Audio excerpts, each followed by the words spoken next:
discuss the provision relating to closure. According to Industrial Dispute Act 1947, closure is when a workplace or part of it, ठीक है, पूरा work place भी बंद कर सकते हैं और उसका कुछ पार्ट भी बंद कर दिया गया है तो उसको क्लोजर माना जाएगा, ठीक है। और part of it is permanently shut down, ठीक है।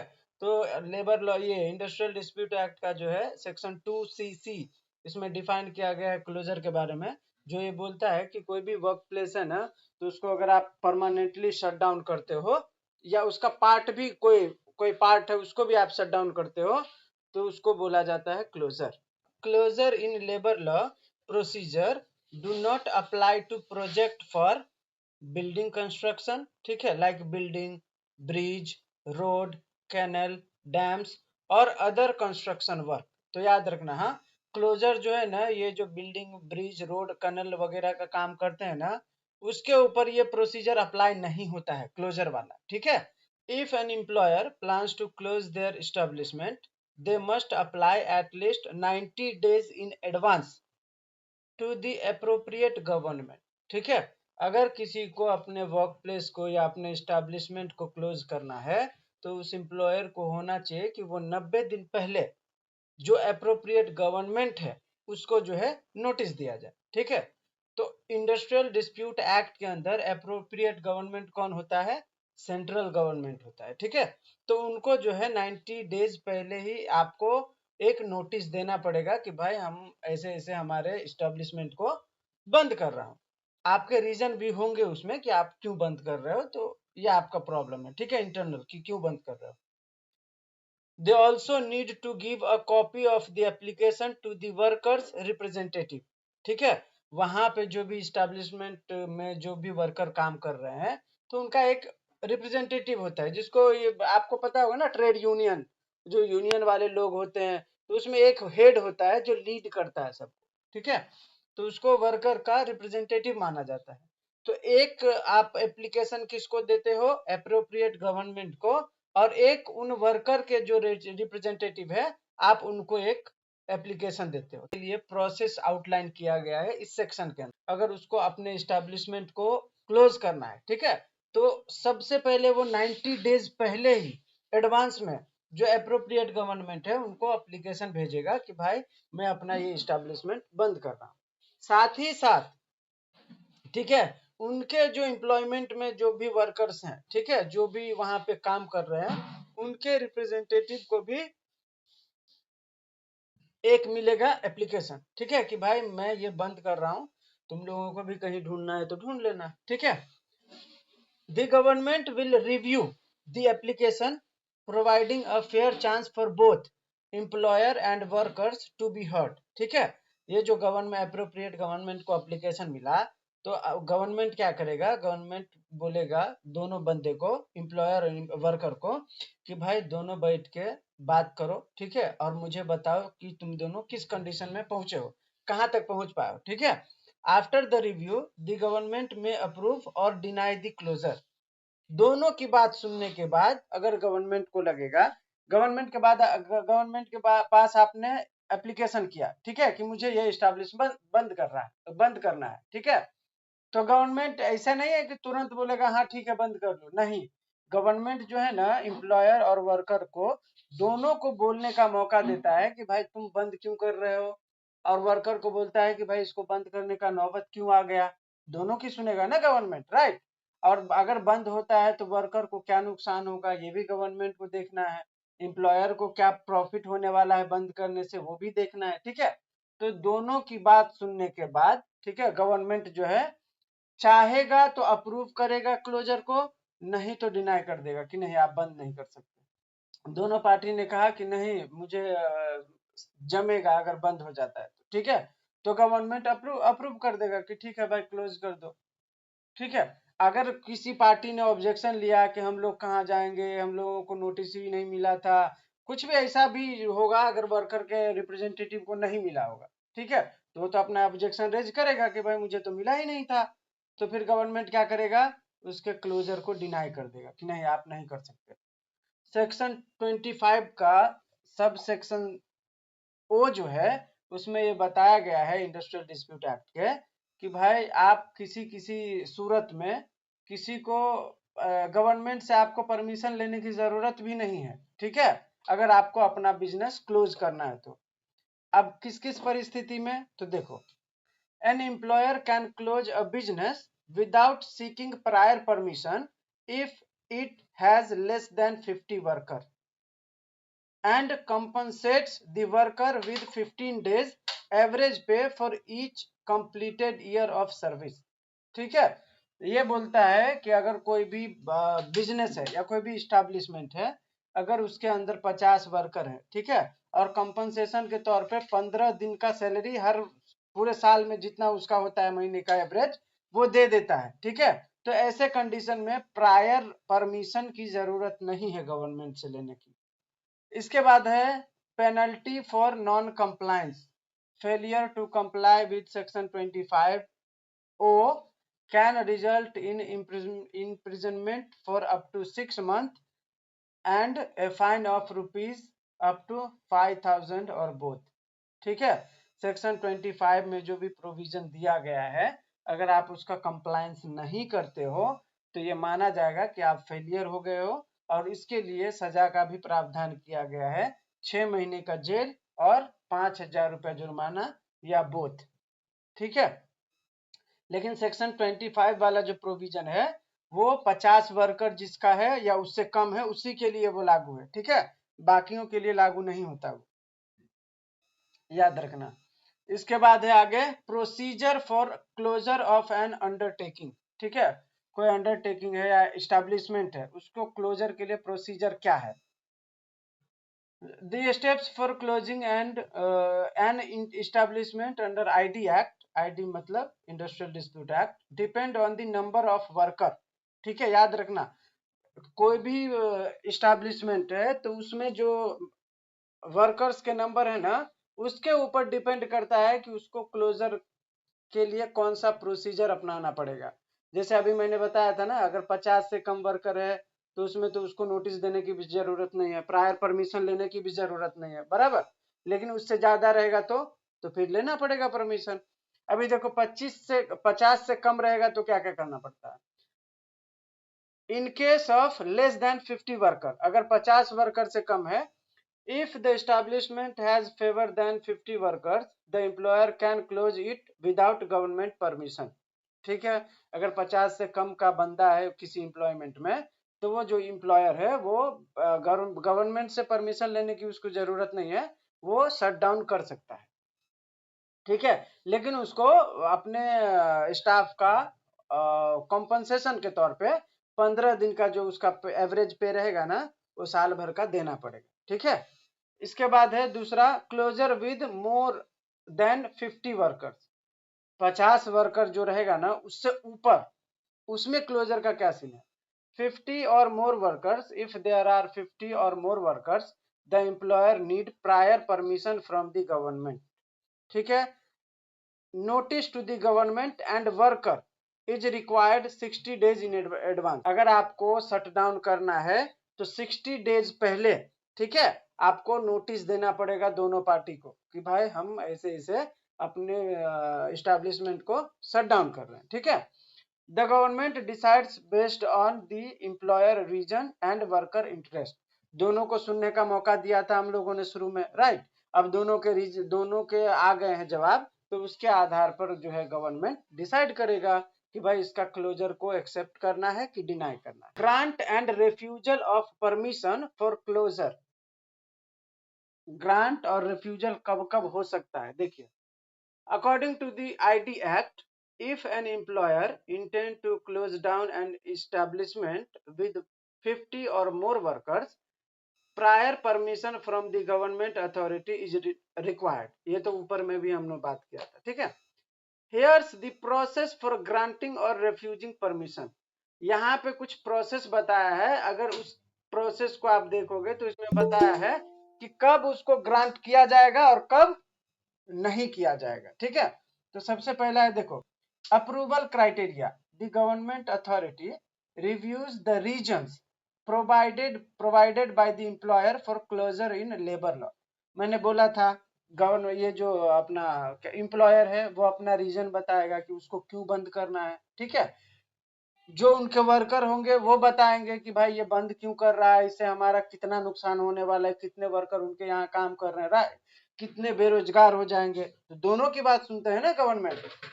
तो अप्रूवल क्राइटेरिया में ये बताया है कि गवर्नमेंट जो है एम्प्लॉयर का रीजन देखेगा, सुनेगा, ठीक है, उसका रिव्यू करेगा कि इसके बातों में कहाँ तक दम है और कहाँ तक ये लगता है कि इसको परमिशन देना चाहिए।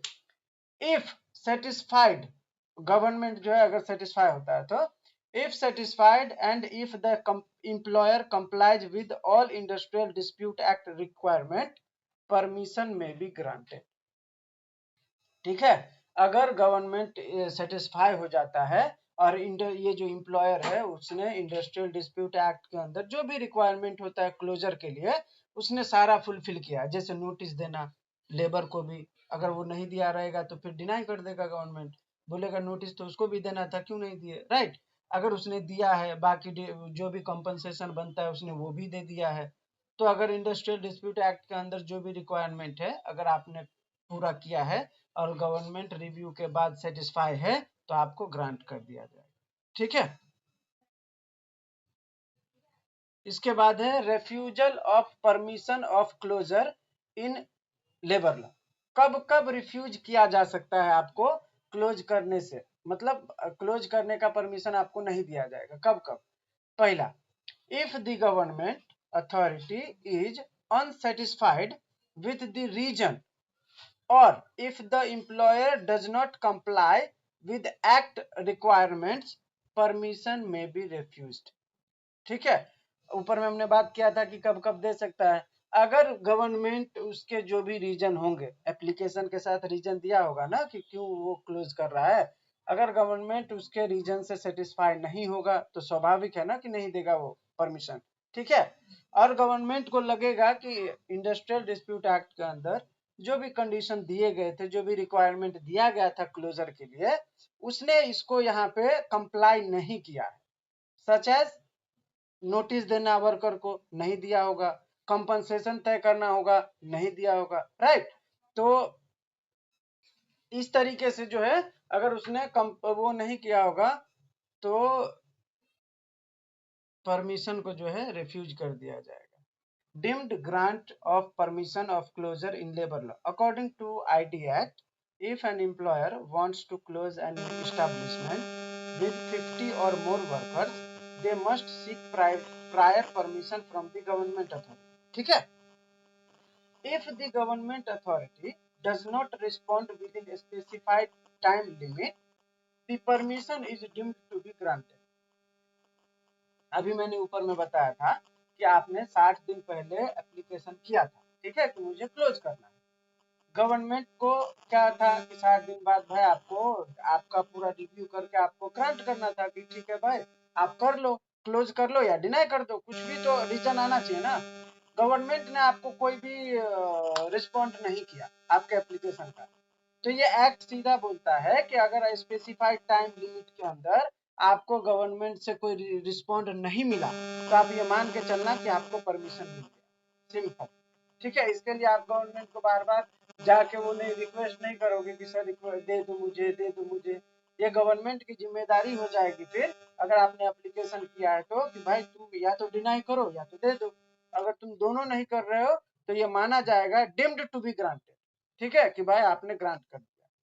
Appeal against closure in labour law under industrial dispute act, if the government authority denies permission for closing an establishment, the employer can appeal to the labor court or industrial tribunal within 60 days of receiving the order. This appeal is also applicable if permission is granted but with unacceptable conditions।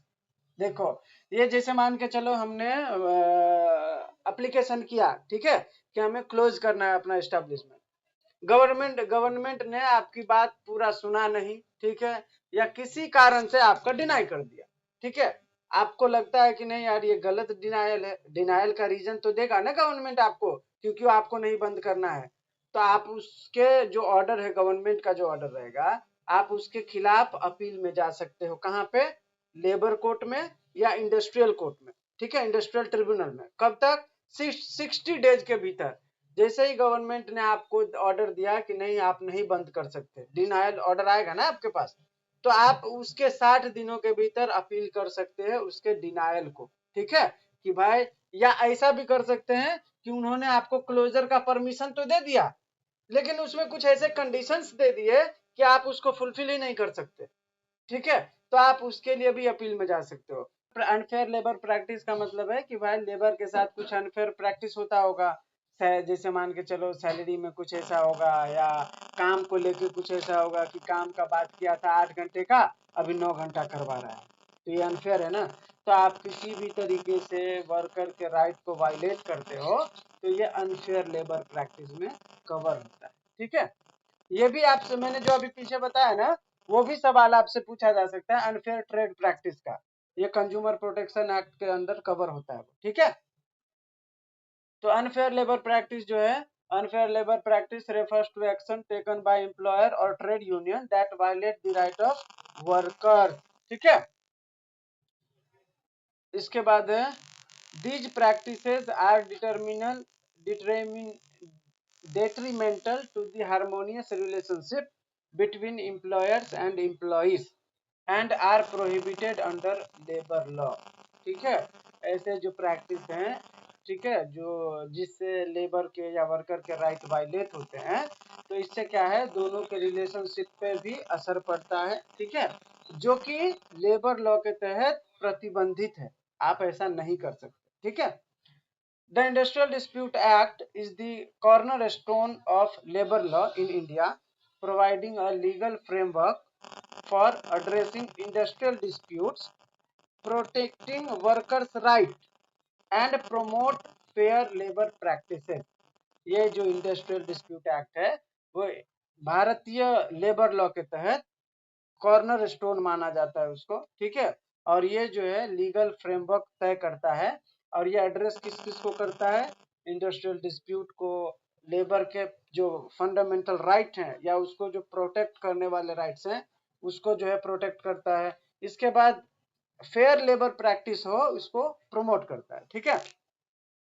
इसके बाद है the legal framework on unfair labour practices. The Industrial Dispute Act was enacted to make provision for the investigation and settlement of industrial dispute.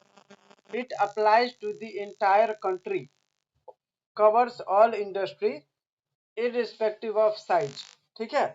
This act outline various forms of unfair labor practice and provides mechanism for the resolution of dispute arising from such practices, ठीक है। अब ये unfair labour practice कौन से section में define किया गया है, तो अनफेयर लेबर प्रैक्टिस जो है डिफाइन किया गया है section 2 sub section R A में, ठीक है। अनफेयर लेबर प्रैक्टिस के बारे में बताया गया है सेक्शन 25 के सब सेक्शन टी में। ये बताया गया है prohibit the commission of unfair labour practice by employer, worker और ट्रेड यूनियन। अगला प्रोविजन है section 25 sub section you, prescribe penalty for those found guilty of committing unfair labour practice, ठीक है। इसमें पनिशमेंट भी दिया हुआ है, पनिशमेंट अप टू 6 मंथ और फाइन अप टू 1000, ठीक है। तो ये 3 प्रोविजन याद रखना है। अनफेयर लेबर प्रैक्टिस किस सेक्शन में डिफाइन है, section 2 sub section R A में, ठीक है। किस सेक्शन में अनफेयर लेबर प्रैक्टिस को प्रोहिबिट किया गया है, तो सेक्शन 25 टी में, ठीक है। पेनल्टी किस सेक्शन में लगाया गया है, अगर कोई अनफेयर लेबर प्रैक्टिस करेगा तो उसके लिए पेनल्टी किस सेक्शन में है, तो सेक्शन 25 यू में पेनल्टी के बारे में बताया गया है। और उन्होंने बताया है कि कोई भी अगर गिल्टी पाया जाता है, ठीक है, अनफेयर लेबर प्रैक्टिस को कमिट करने के लिए, तो उसको 6 महीने तक का जेल और 1000 रुपए तक का जुर्माना लगाया जा सकता है, ठीक है।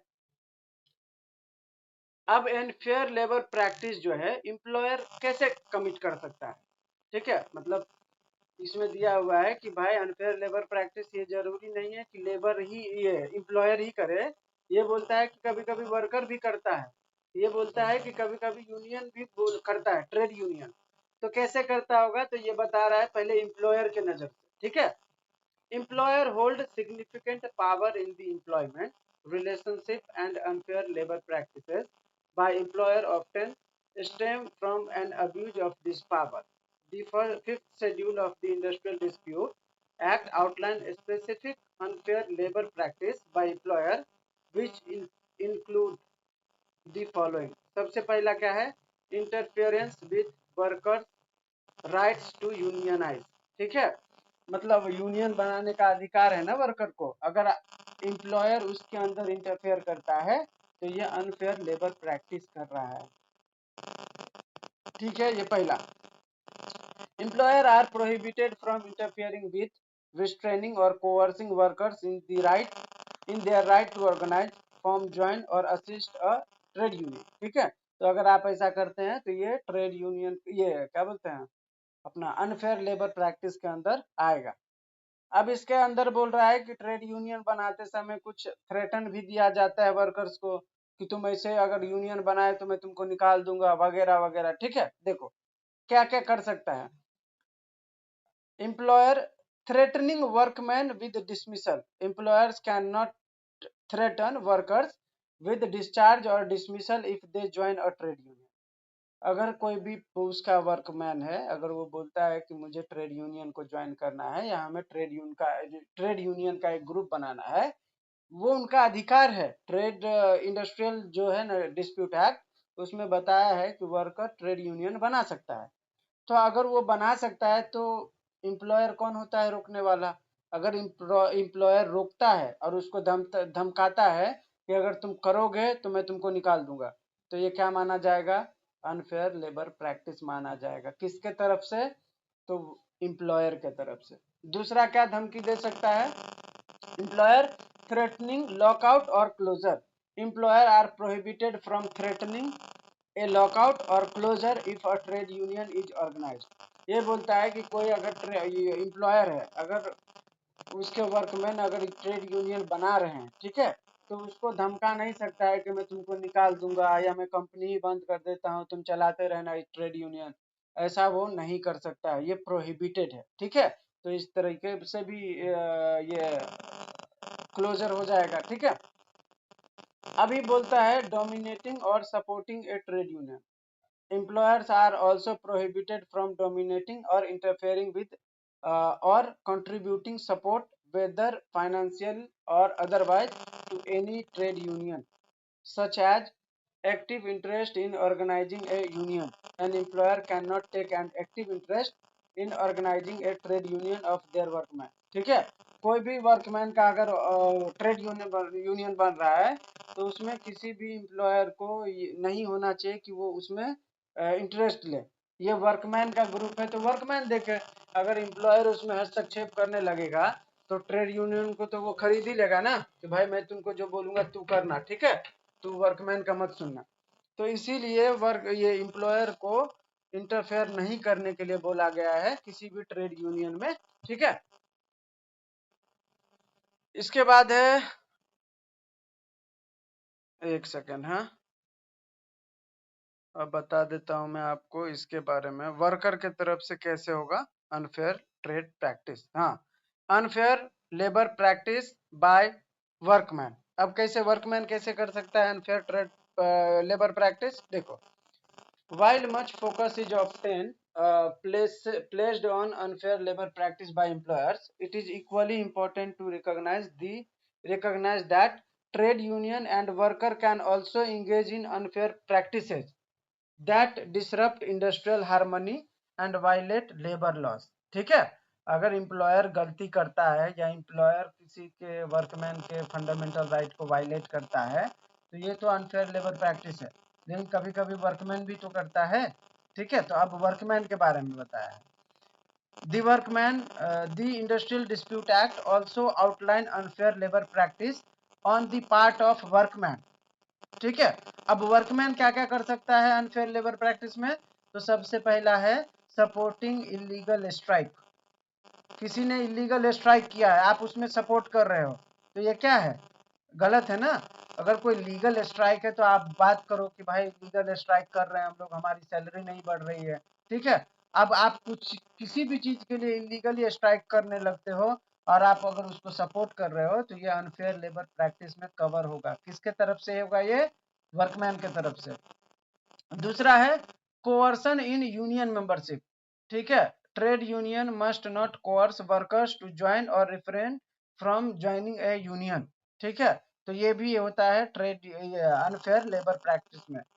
इसके बाद अगला है रेफ्यूजल टू बार्गेन कलेक्टिवली, ये भी एक ग्राउंड होता है। इसके बाद है कोअर्सिव एक्टिविटीज, ठीक है, ये भी होता है आपका ये अनफेयर लेबर प्रैक्टिस। इसके बाद है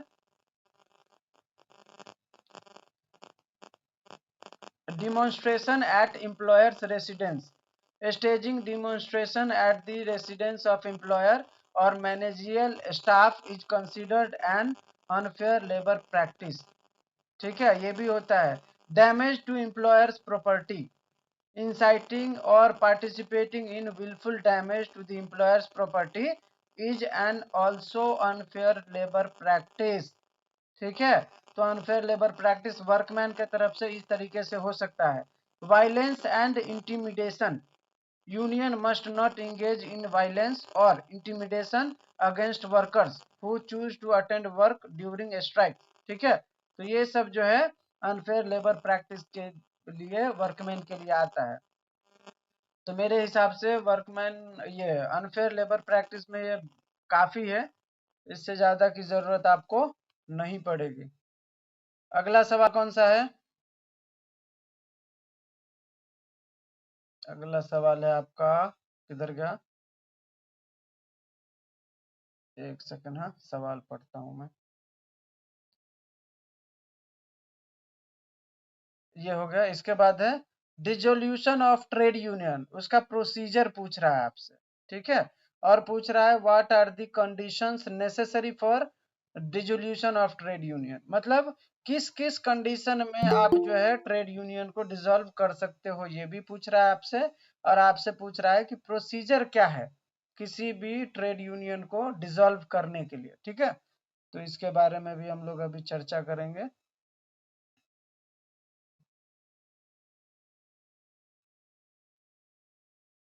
डिसोल्यूशन, ठीक है, देखो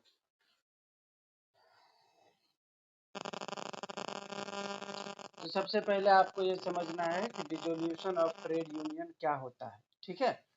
क्या समझेंगे इससे, trade union dissolution refers to the formal ending of a trade union's operation, ठीक है। मतलब ट्रेड यूनियन डिसोल्यूशन का मतलब होता है कि भाई वो जो ट्रेड यूनियन है ना, वो फॉर्मली जो है एंड हो जाएगा, मतलब अब वो वर्क नहीं करेगा, तो उसको बोला जाता है डिसोल्यूशन ऑफ ट्रेड यूनियन, ठीक है।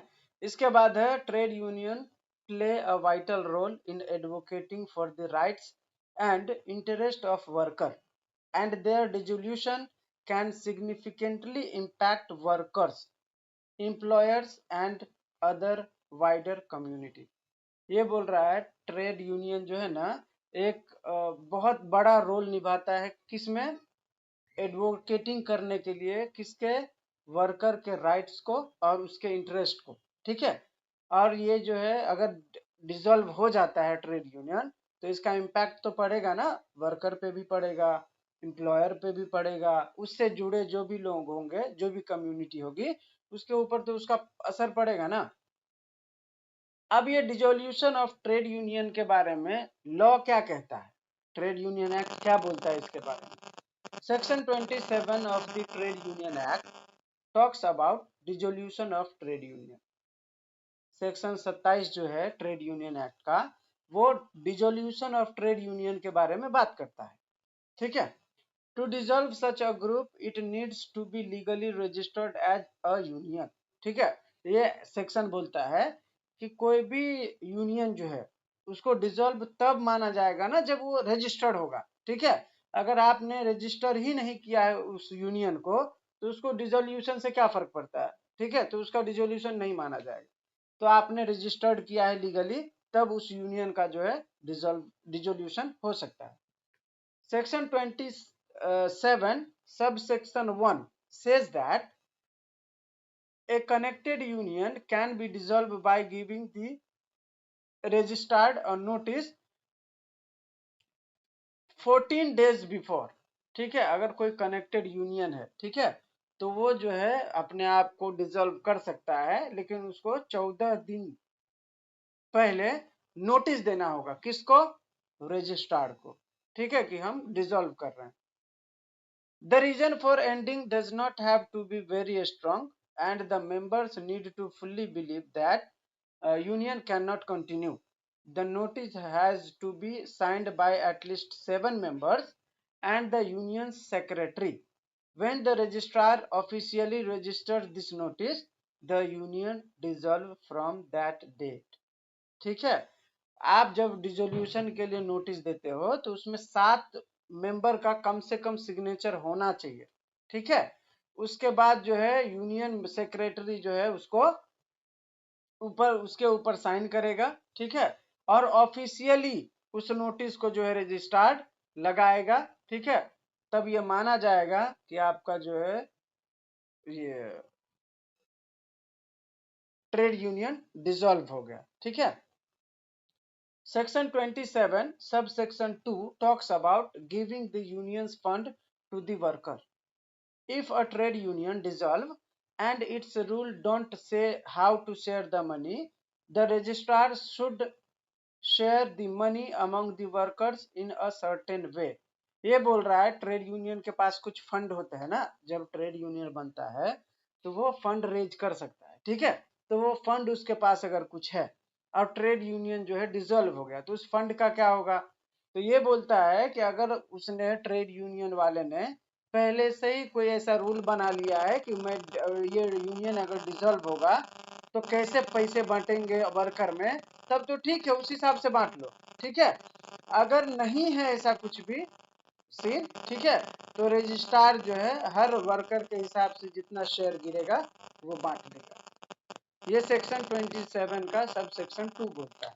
ठीक है, अब प्रोसीजर क्या है डिसोल्यूशन का, इसके बारे में हम लोग बात करते हैं। ठीक है, the process of ending a trade union is called dissolution of trade union. ये तो मैंने पहले ही बता दिया था, किसी भी ट्रेड यूनियन का जब एंडिंग आता है, जब उसका हम बंद खत्म करते हैं, तो उस प्रोसेस को डिसोल्यूशन ऑफ ट्रेड यूनियन कहा जाता है। This happens when the union stops working as a group। ठीक है, जब यूनियन अपना काम करना बंद कर देता है एज अ ग्रुप, तो ये डिसोल्यूशन ऑफ ट्रेड यूनियन होता है। The process begins with a vote by the union member to decide if they want to dissolve the union। ठीक है, ये जो प्रोसेस है वो शुरू कब होता है? जब यूनियन के जो मेंबर है ना वो वोटिंग करते हैं कि भाई ये यूनियन को डिसॉल्व करना है या नहीं करना है। तो अगर भारी मत मिल जाता है डिसॉल्व के पक्ष में तो फिर डिसॉल्व हो जाएगा। अगर बहुत सारे मेंबर जो है उसमें बोलता है नहीं डिसॉल्व नहीं करना यूनियन को, तो वो रहने देने के पक्ष में वोट करेगा तो फिर नहीं डिसॉल्व होगा। ठीक है, तो प्रोसेस वहीं से शुरू हो जाता है, वोटिंग से। अगर रखना है तो ठीक हो, वो पक्ष में वोट डालो, नहीं रखना है तो डिसॉल्व के लिए डालो। This decision needs a 2/3 majority vote in a meeting of all the members. ठीक है, ये कब होगा? जब सारे मेंबर्स आएंगे और उसमें 2/3 मेजोरिटी से वोट होगा और जिस पक्ष में वो फैसला जाएगा वो माननीय होगा। ठीक है, deciding to end a trade union is often hard and it can lead to a lot of talking and thinking among the member। ठीक है, अरे अब कोई यूनियन है जिसने आपको इतना साथ दिया, हाँ, फंड रेज किया, कहीं पे मुसीबत आता है तो साथ देता है, तो अगर मतलब तो वर्कर के लिए माई बाप तो ट्रेड यूनियन ही होता है ना उस समय पर। ठीक है, अब वो माई बाप ही जा रहा है या खत्म हो रहा है तो थिंकिंग तो होगा ना मेंबर्स के बीच में यार, कि कैसे खत्म करना है, बंद करना है, ऐसा। Once the members vote for dissolution of trade union, the union has to tell the right authorities like the trade union registrar that they want to dissolve। ठीक है, अगर डिसोल्यूशन के पक्ष में मेंबर्स ने वोट कर दिया, ठीक है, तो ये यूनियन का राइट है, ठीक है, कि भाई वो ट्रेड यूनियन का जो रजिस्ट्रार है ना, उसके पास जाकर उनको बताए कि भाई हमारा जो यूनियन है हम उसको डिसॉल्व करने वाले हैं, ठीक है, या डिसॉल्व करना चाहते हैं। This must happen within a specific time, usually 2 weeks after the decision to end, ठीक है। वोट हो गया, डिसॉल्व करने का पूरा प्लान बन गया, तो आप 2 week के भीतर ही जो है आपका ये जो है ना डिसोल्यूशन का प्रोसेस वो आप खत्म कर सकते हो, ठीक है। The message should explain why they want to end, the date they decided and when they plan to dissolve, ठीक है। जब आप रजिस्ट्रार के पास जाते हो तो आपको ये बताना होता है, एक्सप्लेन करना होता है, ठीक है, कि उनको डिसॉल्व क्यों करना है, उन्होंने डिसाइड कब किया डिसॉल्व करने के लिए, ठीक है, और उनका प्लान कब से शुरू था ये डिसॉल्व करने के लिए, ठीक है। तो ये सारी चीजें जो है उसमें आती हैं। Then they need to count all the things the union has, like money and property and everything the union owes, like debts or promises to workers or others. This is really important because if they don't do it right, they could have legal problems and lose money.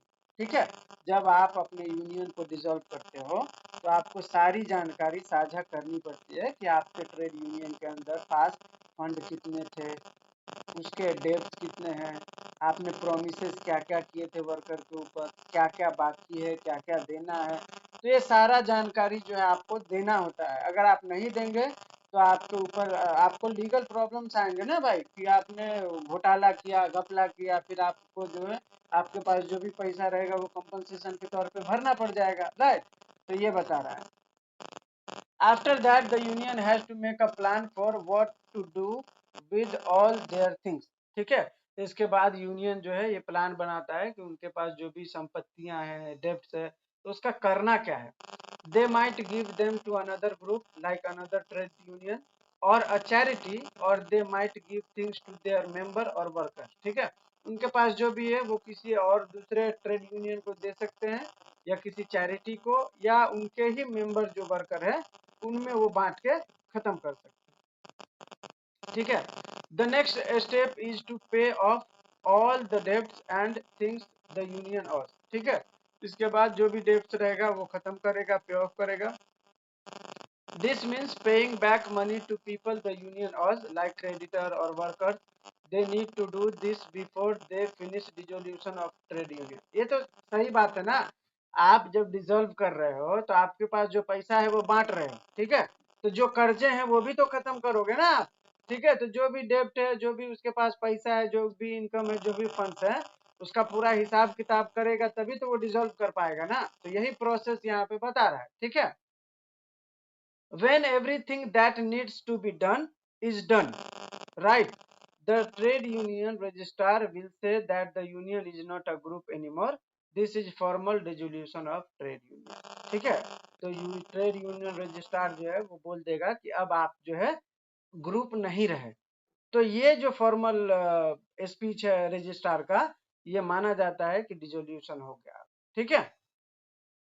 इसके बाद है, they also have to write a report about how they dissolved of trade union and give it to the right authority. This usually happen within 3 months after dissolution of trade union. जब आपका सब कुछ खत्म हो जाएगा तो आप 3 महीने के भीतर जो है पूरा आपने कैसे किया, खत्म क्या क्या किया, कब खत्म किया, सारा प्रोसेस जो है आपको ये राइट अथॉरिटी जो भी रहेगा उसको सौंपना पड़ता है, ठीक है। The report should talk about why they ended, how they ended, ठीक है, and what they did with their things and debt. वो जो भेजेंगे रिपोर्ट उसमें ये बताएंगे कि उन्होंने बंद क्यों किया, कैसे किया, क्या क्या उनके डेब्ट्स थे, क्या क्या उन्होंने किया, सारा प्रोसेस उसमें आप जब बताएंगे तो उनको पूरा डिटेल लिखना पड़ेगा ना। तो यही सब उसमें बताया है। If the union had workers, they need to follow the rules when they end their jobs. This means they have to give notice and pay them what they are out. They also have to follow any laws about letting workers go. Dissolution of a trade union is a hard process.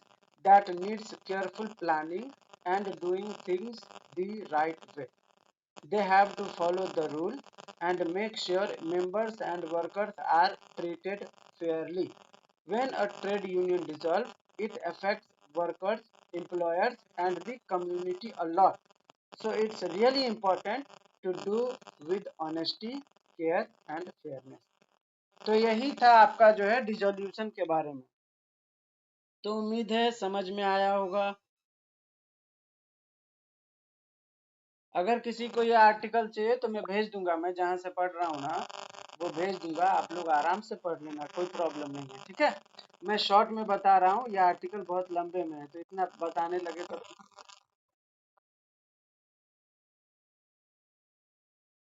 Notes नहीं है, मैं article निकाला था group से, ये Google से, ठीक है। तो उसमें अच्छे से बताया, जो भी आपके सवाल है ना 15 वो सारे आर्टिकल है मेरे पास, तो मैं आप लोगों को ग्रुप में भेज दूंगा। आप लोग एक बार गो थ्रू कर लेना, रिवीजन हो जाएगा और अच्छे से एक्सप्लेन किया, ठीक है। थोड़ा लेंथी है तो उसको मैं शॉर्ट में बता रहा हूँ, बस यही फर्क, ठीक है। अगला सवाल क्या था हमारा, एक सेकेंड, हाँ अगला सवाल था, किधर गया भाई, अगला सवाल है डिसोल्यूशन का हो गया, कलेक्टिव बार्गेनिंग के बारे में पूछ रहा है और उसके एडवांटेज और डिसएडवांटेज के बारे में पूछ रहा है, ठीक है। और उसका एसेंशियल एग्रीमेंट भी पूछ रहा है, तो हम लोग इसके बारे में बात करेंगे अभी। कलेक्टिव बार्गेनिंग, कलेक्टिव बार्गेनिंग से सवाल आएगा, हाँ ये बहुत इंपॉर्टेंट टॉपिक है ये भी, कलेक्टिव बार्गेनिंग, ठीक है। चलिए, तो मैंने सबसे पहले आप लोगों को बताया था कि जब भी कोई टॉपिक पर सवाल पूछे तो आप पहले उसको डिफाइन करना, ठीक है, कि ये जो सवाल पूछ रहा है उसके बारे में आपको बताना है कि आप जो पूछे हो वो ये चीज है, ठीक है। तो कलेक्टिव बार्गेनिंग का मतलब क्या होता है आप ये समझ लो। The term collective bargaining was first coined by Mr. Sidney Webb in 1897, ठीक है। Collective bargaining can also be referred as bipartite settlement, as two parties, that is employer and employee, are involved. The main aim is this the main aim of this method is to reach at some settlement which is acceptable to both, ठीक है। जो भी party जिसमें involve है, मान के चलो employer और एम्प्लॉय है, ठीक है, उसमें अगर ये कलेक्टिव बार्गेनिंग करना है तो दोनों जो है कुछ ऐसे कंडीशंस रखते हैं सेटलमेंट के, ठीक है। जैसे मान के चलो मैं हूं, आपको क्रिमिनल ट्रायल के बारे में थोड़ा कलेक्टिव बार्गेनिंग को समझाता हूँ। जैसे मान के चलो किसी लड़के ने किसी का पर्स मार दिया, ठीक है, उसमें 20,000 रुपए था। अब सामने वाला बंदा को वो पर्स मिल गया है, ठीक है, लेकिन इसने केस कर दिया था कि इसने चोरी किया, मेरे मेरे पर्स, मेरे बैग से पर्स निकाल दिया, ठीक है। अब कोर्ट में गया मैटर, तो कोर्ट में जब आप जाते हो तो जो भी मैटर जो है कंपाउंडेबल होता है ना, उसमें आप कलेक्टिव बार्गेन कर सकते हो। कलेक्टिव बार्गेनिंग का मतलब होता है कि भाई आपका जो भी आपके साथ जो भी अपराध हुआ है, अगर सामने वाला कबूल करके आपको कंपनसेशन देने के लिए तैयार है तो आप ये बोल सकते हो कि इसको सजा कम दिया जाए, ठीक है। जैसे मान के चलो मैंने किसी लड़की के साथ लड़की नहीं, मान के चलो मैंने किसी का पर्स मार लिया, ठीक है। अब मैंने कोर्ट में गया, चोरी का इल्जाम लगा मेरे ऊपर, तो मैंने उसको बोला कि भाई देख तेरा पर्स लिया मैंने, 10,000 था, मैं तेरे को 12,000 दे रहा हूँ, ठीक है। तो कोर्ट में ये बोलना कि ये जो है चोरी किया था, गलती से किया था, और तू ना सजा कम करवाने की कोशिश करना कि मैं, क्योंकि मैंने तेरे को दे दिया ना पैसा। अब बोलना कि मुझे केस नहीं चलाना है, अगर कोर्ट नहीं मानेगा तो कम से कम सजा दिलवा देना। तो ये क्या है, कलेक्टिव बार्गेनिंग है, दोनों मिलके एक सेटलमेंट पे पहुंचने की कोशिश कर रहे हैं, ठीक है। तो यही है एम्प्लॉयर और एम्प्लॉय के बीच में। जैसे कोई एम्प्लॉयर है जिसको वैकेंसी निकाला है जिसने, ठीक है, अब उसने सैलरी रखी है 10,000, और कोई अच्छा खासा स्मार्ट बंदा है, वो काम करने में अच्छा है, तो कंपनी से बात करेगा कि सर 10,000 में तो नहीं होगा, 12,000 में वो जमेगा तो बोलो। तो ये दोनों कलेक्टिव बार्गेनिंग करेंगे आपस में, ठीक है। अगर कंपनी को जमेगा तो ठीक है, सेटलमेंट करके 12 पे काम करेगा, नहीं तो 11 पे होगा, जो भी है।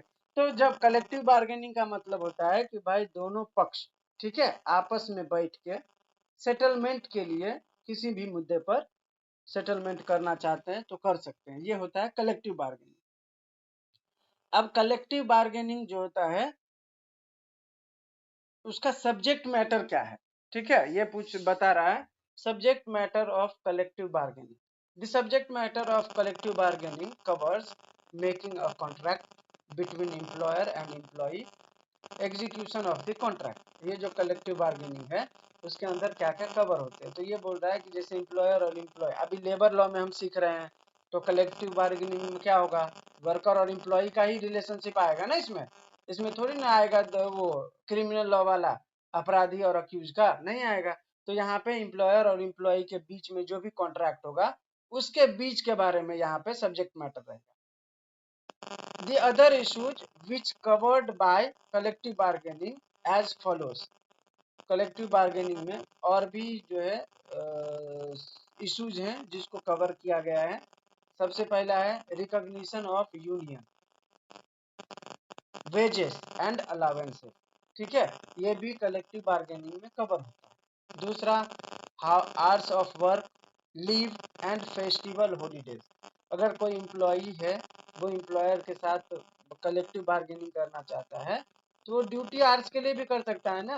कंपनी बोलेगा, एम्प्लॉयर बोलेगा मैं 10 घंटा काम करवाता हूँ, वो बोलेगा सर मैं 10 घंटा नहीं रुक सकता, मैं 8 ही घंटा रुकूंगा क्योंकि मुझे मुझे 9 घंटे के बाद मेरा पानी भरना रहता है घर पे, राइट। तो ये क्या करेगा, दोनों समझौता करेगा, सेटलमेंट करेगा, तो बोलेगा ठीक है तो आधा घंटा पहले आ जाना, मैं तेरे को आधा घंटा पहले छोड़ दूँ। तो ये क्या है, ये कलेक्टिव बार्गेनिंग, दोनों आपस में सेटल कर रहे हैं अपने प्रॉब्लम, ठीक है।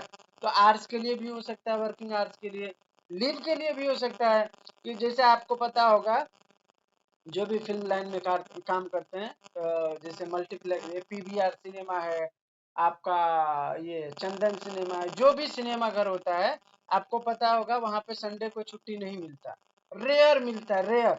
क्यों? क्योंकि वहां पे संडे को मूवी लगता है, सैटरडे को मूवी लगता है, वहां पे किसी स्टाफ को सैटरडे और संडे को छुट्टी नहीं मिल सकता, बहुत रेयर है, इमरजेंसी है तो दे देगा नहीं तो नहीं देगा। क्यों? क्योंकि कंपनी का पॉलिसी है और वो पहले ही किसी भी स्टाफ को रखता है तो वो कलेक्टिव बार्गेन कर लेता है कि भाई देख मेरे यहाँ जो है ना सैटरडे संडे को मैं छुट्टी नहीं दे सकता क्योंकि हमारे यहाँ सैटरडे संडे मूवी लगता है और रश रहता है, ठीक है। तुमको बीच में जिस दिन भी चाहिए वो ले ले, तू मंगलवार को बोल, बुधवार को बोल, गुरुवार को बोल, तेरा जिस दिन मन हो उस दिन छुट्टी मार ले, लेकिन सैटरडे संडे मत बोल।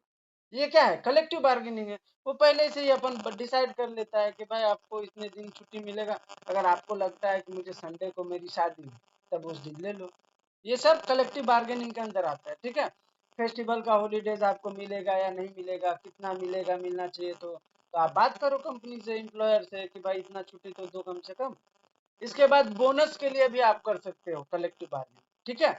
इसके बाद सीनियोरिटी के लिए आप अगर पुराने हो तो बात करो कंपनी से कि सर मैं पुराना हूँ, थोड़ा इज्जत बढ़ा दो, मेरा पोस्ट बढ़ा दो, ये सब कर सकते हो, ठीक है। इसके बाद डेवलपमेंट प्रोग्राम अगर कुछ भी है तो उसके लिए भी आप जो है कलेक्टिव बार्गेनिंग कर सकते हो। इसके बाद issue relating to retrenchment and lay off, इसके लिए भी आप जो है कलेक्टिव बार्गेनिंग कर सकते हो। इसके बाद है प्रोविडेंट फंड के लिए, रिटायरमेंट बेनिफिट के लिए, अगर कोई और अदर इंसेंटिव सिस्टम है तो उसके लिए भी जो है आप ये कलेक्टिव बार्गेनिंग कर सकते हो, ठीक है।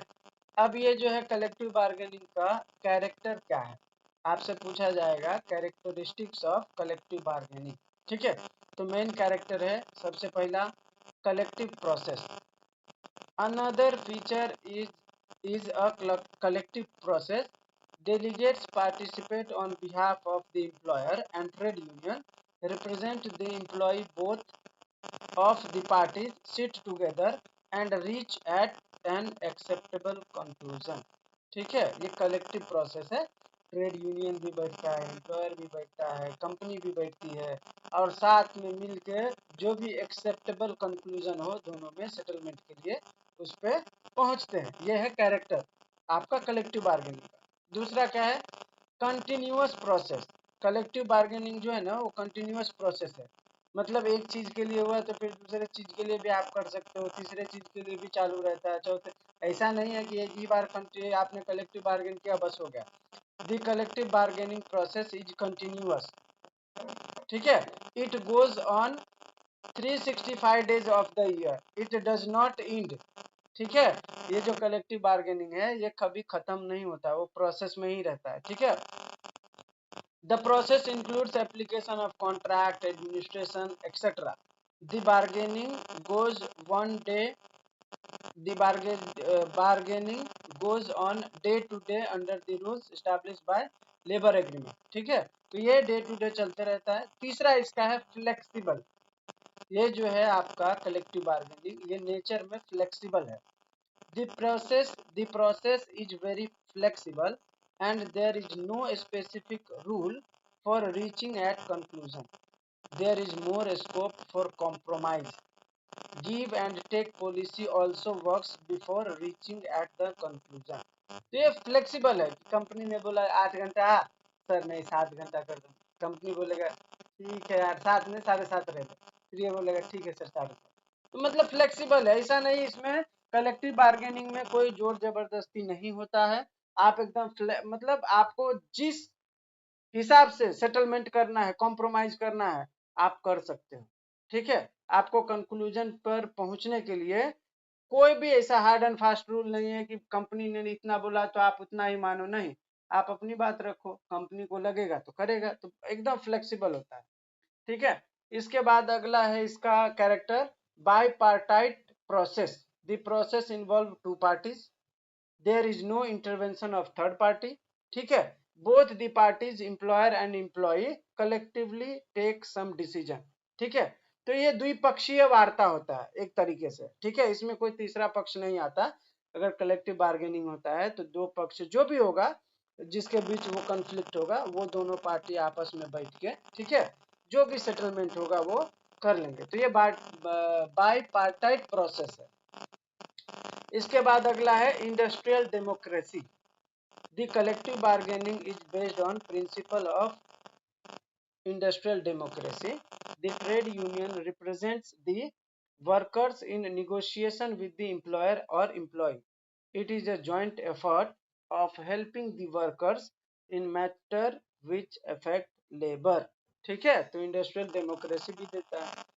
अब एडवांटेज क्या है कलेक्टिव बार्गेनिंग के, इसके बारे में हम बात करेंगे। तो सबसे पहला एडवांटेज है enhance workers equality of life, sorry equality है, वर्कर्स क्वालिटी ऑफ लाइफ, ठीक है। ये जो कलेक्टिव बार्गेनिंग है वो वर्कर के जीवन शैली होता है ना, उसमें सुधार लाता है, ठीक है।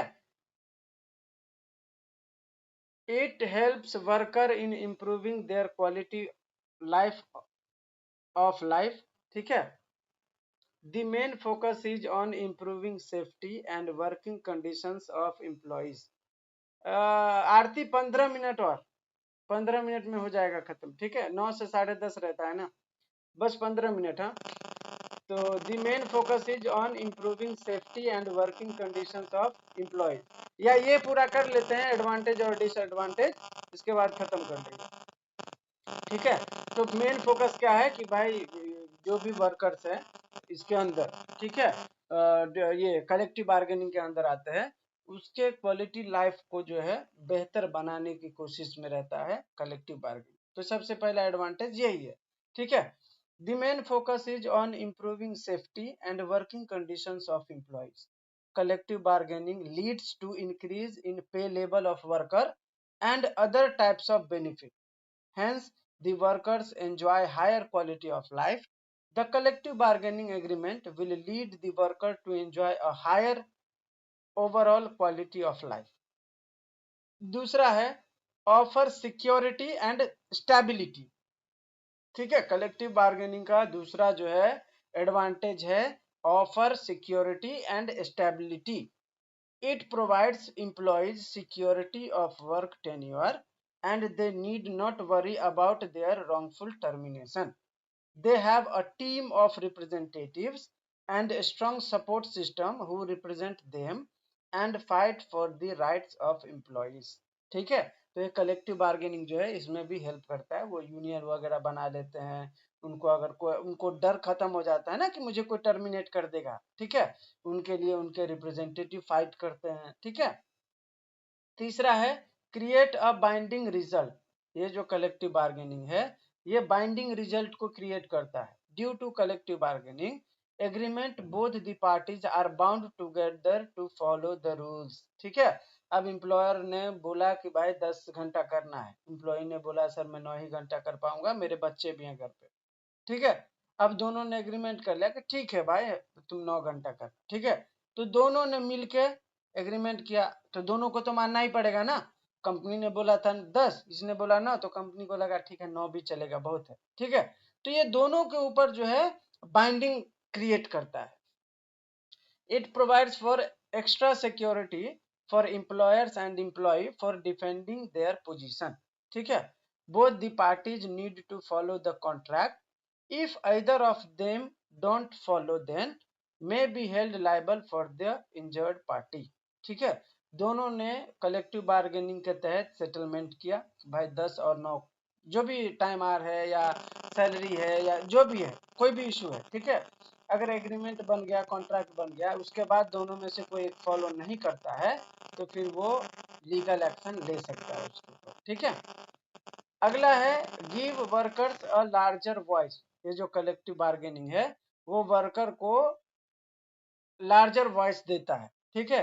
In case of individual worker he is unable to negotiate with the employer and fulfil his demands regarding work conditions, ठीक है। आपको पता होगा इंडस्ट्रियल डिस्प्यूट एक्ट में किसी इंडिविजुअल वर्कर के साथ कुछ गलत होता है तो इंडस्ट्रियल डिस्प्यूट नहीं होता, ठीक है। ये मैंने बताया था पहले भी। अगर वर्कर्स ऑफ ग्रुप जो है उसके बात को उठाता है तब वो इंडस्ट्रियल डिस्प्यूट होगा, किसी इंडिविजुअल का नहीं होता है इंडस्ट्रियल डिस्प्यूट, ठीक है। लेकिन कलेक्टिव बार्गेनिंग क्या बोलता है, कोई भी इंडिविजुअल ये है वर्कर है, अगर उसको प्रॉब्लम है, ठीक है, हालांकि उसने एम्प्लॉयर से पहले ही किया होगा कलेक्टिव बार्गेनिंग, ठीक है, और अगर उसके खिलाफ जाता है कंपनी या एम्प्लॉयर तो वो लीगल एक्शन ले सकता है, क्योंकि हमने भाई पहले ही म्यूचुअली एग्री किया था कि हमें ये करना है या नहीं करना है। कलेक्टिव बार्गेनिंग में क्या होता है, दोनों पार्टी म्यूचुअली एग्री करते हैं ना, किसी सेटलमेंट पे पहुंचते हैं, राइट। तो ये है, तो ये जो है वर्कर के आवाज को बुलंद करने का काम करता है एक तरीके से, ठीक है। इसके बाद अगला है प्रिवेंट एम्प्लॉइज स्ट्राइक। ये जो कलेक्टिव बार्गेनिंग है वो अननेसेसरी स्ट्राइक जो करते थे ना उसको रोकने का भी काम करता है। कलेक्टिव बार्गेन आप लोगों ने पहले ही कर लिया, हाँ, कि भाई हमें इतना घंटा दो, इतना सैलरी दो और इतना जो है वर्किंग आवर्स दो। कंपनी ने बोला ठीक है हम तुमको इतना इतना देते हैं। अब कोई स्ट्राइक करेगा क्या? नहीं करेगा। क्यों? क्योंकि आपने पहले ही कलेक्टिव बार्गेनिंग के दौरान आप दोनों ने म्यूचुअली एग्री किया था कि भाई हमें इतना आवर्स चाहिए, इतना सैलरी चाहिए, इतना प्रोटेक्शन चाहिए। कलेक्टिव बार्गेनिंग के तहत कंपनी ने आपको वो सब अलाउ भी कर दिया, तो अब स्ट्राइक आप क्यों करेंगे? नहीं करेंगे। तो अब प्रिवेंट हो गया ना फिर स्ट्राइक का।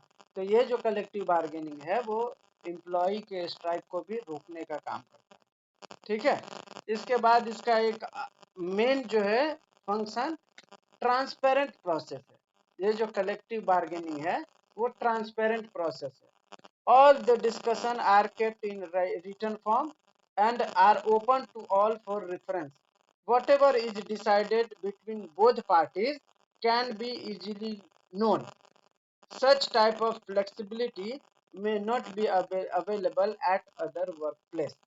अगर आपने ये जो है कलेक्टिव बार्गेन किया कंपनी के साथ, ठीक है, जो जो दोनों पार्टी रहता है उनका एक क्या बोलते हैं रिटर्न फॉर्म में वो बनता है कॉन्ट्रैक्ट, ठीक है, कि भाई हम लोगों ने इस बात पे सहमति जताया, ठीक है।